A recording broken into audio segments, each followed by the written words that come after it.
দুর্গাপূজার ছুটিতে ঢাকা চট্টগ্রাম কক্সবাজার রুটে ৭টি বিশেষ যাত্রীবাহী ট্রেন চালানোর সিদ্ধান্ত নিয়েছে রেলওয়ে কর্তৃপক্ষ।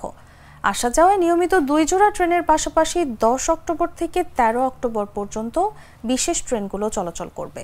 শিডিউল প্রকাশ করেছে রেলওয়ের তথ্য মতে সাপ্তাহিক ছুটির পাশাপাশি এবার দুর্গাপূজার ছুটির কারণে টানা ৩ দিনের সরকারি ছুটি পাচ্ছেন কর্মজীবীরা।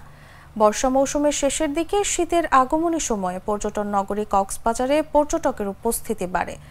দুর্গাপূজার ছুটিসহ টানা ৩ দিনের ছুটির কারণে ১০ অক্টোবর ঢাকা থেকে কক্সবাজারের রাতের ট্রেনটিতে টিকিটের জন্য রেল ভবন সহ রেলের প্রধান কার্যালয়গুলোতে চাহিদাপত্র ও আবেদন জমা দিচ্ছেন যাত্রীরা। যাত্রী চাহিদা বিবেচনা করে রেলওয়ে বিশেষ ট্রেন সার্ভিসটি চালানোর পদক্ষেপ নিয়েছে। রেলওয়ে জানিয়েছে ঢাকা থেকে রাতে কক্সবাজারগামী বিশেষ ট্রেনটিতে আসন থাকবে ৫১৮টি। তবে দিনের বেলা কক্সবাজার থেকে ঢাকামুখী ট্রেনে আসন সংখ্যা থাকছে ৬৩৪টি। ট্রেনটি ১০ অক্টোবর রাত ১১টায় ঢাকা থেকে ছেড়ে পরদিন সকাল ৭টা ৩০ কক্সবাজার পৌঁছাবে। ১৩ তারিখ পর্যন্ত ট্রেনটি কক্সবাজারে যাত্রী পরিবহন করবে।